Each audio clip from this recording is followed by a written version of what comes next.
Hello everyone, कैसे हैं आप सभी। Hope you all are doing very well.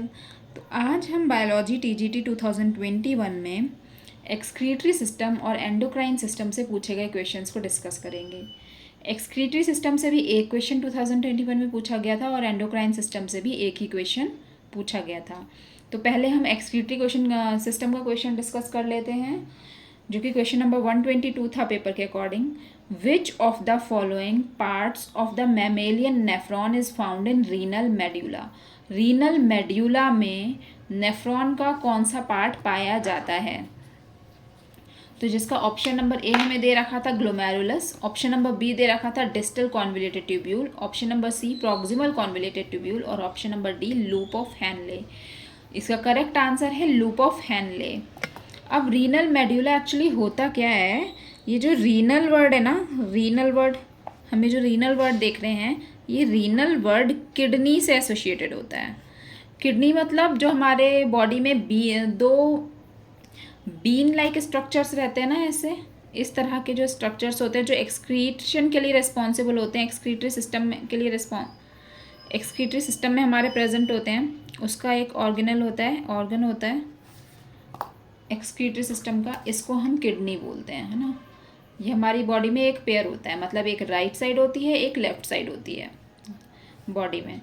तो ये जो रीनल वर्ड है ये इसी किडनी से एसोसिएटेड है। किडनी जो है वो हमारी एक्सक्रीटरी सिस्टम से एसोसिएटेड है।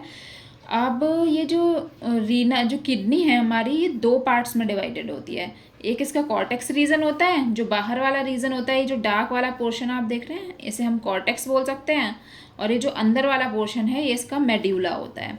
तो इस रीनल मेड्यूला में नेफ्रॉन का कौन सा भाग पाया जाता है। तो इसका सही आंसर क्या है, loop of Henle.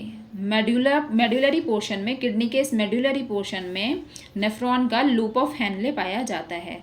Nephron basically kidney की स्ट्रक्चरल और फंक्शनल यूनिट होती है, मतलब किडनी नेफ्रॉन से मिलकर ही बनी होती है, और इसका जो फंक्शन होता है, किडनी का जो कार्य होता है वो भी नेफ्रॉन ही करता है, जो कि क्या होता है, ब्लड को फिल्टर करना, ब्लड से जितने भी टॉक्सिक सब्सटेंस है वो निकालना। तो ब्लड का जो फिल्ट्रेशन होता है किडनी में बेसिकली वो नेफ्रॉन के द्वारा ही किया जाता है। नेफ्रॉन दो पार्ट्स में डिवाइडेड होता है मेनली। पहला मेल्पिजियन बॉडी, जिसे हम रीनल कॉर्पस्कल भी बोलते हैं, दूसरा रीनल टिब्यूल्स।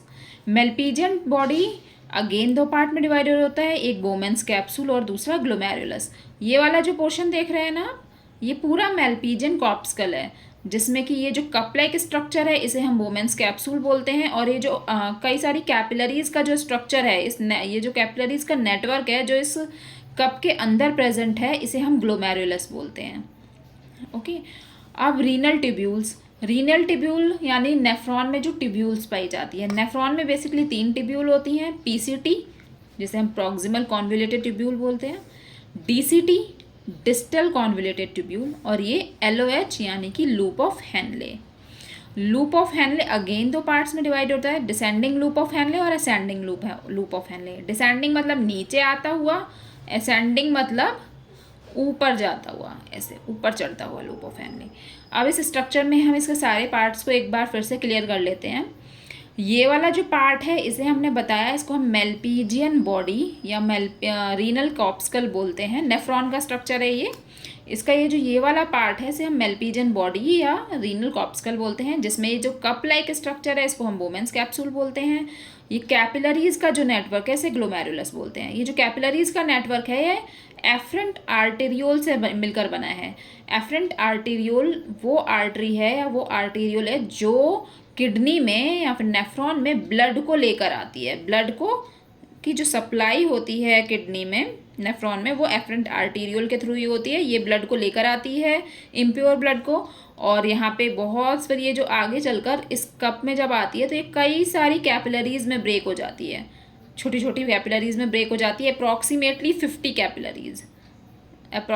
50 कैपिलरीज में ये ब्रेक हो जाती है, और इसी कैपिलरीज के नेटवर्क को हम ग्लोमेरुलस बोलते हैं। फिर ये सारी कैपिलरीज मिलके इफरेंट आर्टेरियोल बना लेते हैं, जो कि नेफ्रॉन से बाहर फिल्टर्ड ब्लड को लेकर चले जाते हैं, इफरेंट आर्टेरियोल। ये बोमेंस कैप्सूल है। बोमेंस कैप्सूल ये आगे चल के जिस डक्ट में खुलता है उसे हम पीसीडी बोलते हैं, यानी कि proximal convoluted tubule. Proximal convoluted tubule नीचे की तरफ जब डिसेंड डाउन होती है, नीचे की तरफ जाती है, तो इसे डिसेंडिंग लूप ऑफ हेनले बोलते हैं। फिर ये ऊपर की तरफ चढ़ती है, इसे असेंडिंग लूप ऑफ हेनले बोलते हैं। जो असेंडिंग लूप ऑफ हेनले है ये डिसेंडिंग लूप ऑफ हेनले से थोड़ा चौड़ा होता है, डायमीटर में ज़्यादा होता है। फिर ascending loop of Henle DCT में खुल जाता है, डीसीटी मतलब डिस्टल कॉन्वोल्यूटेड ट्यूब्यूल। लास्ट में ये कलेक्टिंग ट्यूब्यूल में आ जाता है। होपफुली आपको ये नेफ्रॉन का स्ट्रक्चर क्लियर हो गया होगा। ये नेफ्रॉन का स्ट्रक्चर था जो कि हमारी किडनी की स्ट्रक्चरल और फंक्शनल यूनिट होती है। नेफ्रॉन दो तरह के होते हैं। अभी तो हमने स्ट्रक्चर डिस्कस किया, अब हम टाइप्स ऑफ नेफ्रॉन देख लेते हैं। बेसिकली दो तरह के नेफ्रॉन होते हैं। पहला कॉर्टिकल नेफ्रॉन, दूसरा juxta medullary nephron. Cortical nephron और जक्स्टा मेडुलरी नेफ्रॉन। अभी मैं आपको जैसे किडनी का स्ट्रक्चर बनाकर दिखा रही थी ना, वो ये रहा। ये बीन शेप किडनी है हमारी एक। इसका ये जो बाहर वाला पार्ट है इसे हम रीनल कॉर्टेक्स बोलते हैं, अंदर वाले पार्ट को रीनल मेडुला बोलते हैं। यहाँ से ये यूरेटर जा रही है, इसे हम ये जो जंक्शन है यूरेटर और किडनी का, इसे हम हाइलम बोलते हैं, हाइलम। ओके, अब नेफ्रॉन इस वाले पोर्शन में प्रेजेंट होते हैं किडनी के, है ना। इसमें नेफ्रॉन होते हैं और दो तरह के नेफ्रॉन होते हैं हमारी किडनी में, कॉर्टिकल नेफ्रॉन और जक्स्टा मेडुलरी नेफ्रॉन।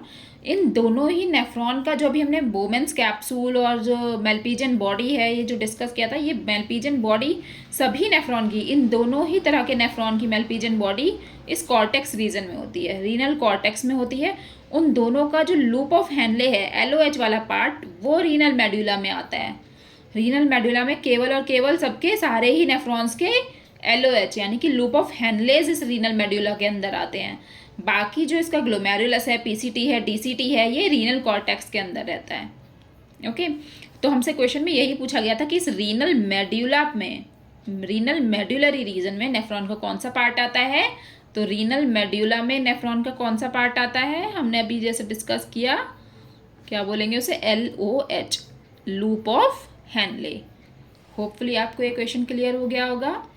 अब हम आते हैं नेक्स्ट क्वेश्चन पे जो कि एंडोक्राइन सिस्टम से पूछा गया था।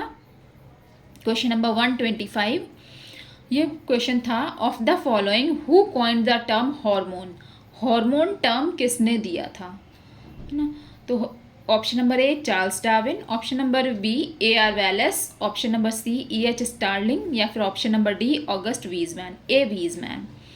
इसका करेक्ट आंसर है EH स्टार्लिंग। स्टार्लिंग ने हार्मोन टर्म दिया था। स्टार्लिंग ने हार्मोन टर्म 1905 में दिया था और इससे पहले 1903 में स्टार्लिंग और बेलिस ने मिलके, ये दो साइंटिस्ट थे, स्टार्लिंग एंड बेलिस, ये मैं इसे बोल्ड कर देती हूँ, स्टार्लिंग एंड बेलिस। 1903 में तो इन दोनों ही साइंटिस्ट ने क्या किया था, पहला हार्मोन सिक्रीटिन को फाइंड आउट किया था, है ना, या सिक्रीटिन को एक्सट्रैक्ट किया था सॉरी, सिक्रीटिन को एक्सट्रैक्ट किया था ड्यूडेनल म्यूकोसा से। जो इंटेस्टाइन में हमारा ड्यूडेनम पार्ट होता है ना, उसकी म्यूकोसा से सिक्रीटिन को एक्सट्रैक्ट आउट किया था स्टार्लिंग और बेलिस ने 1903 में। बाद में 1905 में स्टार्लिंग ने हार्मोन टर्म दिया था। ओके, अब इसके अदर ऑप्शंस की तरफ चलते हैं, जैसे कि option number A Charles Darwin, B AR Wallace और डी A वीजमैन। तो ये तीनों ही साइंटिस्ट, चाहे चार्ल्स डार्विन हो, AR वेलेस हैं, ऑगस्ट वीजमैन हैं, ये ए मतलब ऑगस्ट वीजमैन, ये तीनों ही साइंटिस्ट इवोल्यूशन से रिलेटेड हैं। इवोल्यूशन चैप्टर जो है ना हमारा, इवोल्यूशन की, हम ह्यूमन कैसे इवॉल्व हुए हैं, अर्थ कैसे इवॉल्व हुई, लाइफ कैसे इवॉल्व हुई, कैसे आगे बढ़ रही है। तो जो इवोल्यूशन चैप्टर है, ये सारी चीज़ें इवोल्यूशन चैप्टर में हैं और इवोल्यूशन से ही ये तीनों साइंटिस्ट रिलेटेड हैं। इवोल्यूशन से रिलेटेड ही थ्योरी इन लोगों ने दी थी। तो चार्ल्स डार्विन और AR वेलेस ने, इन दोनों ने मिलकर theory of origin of species दी थी।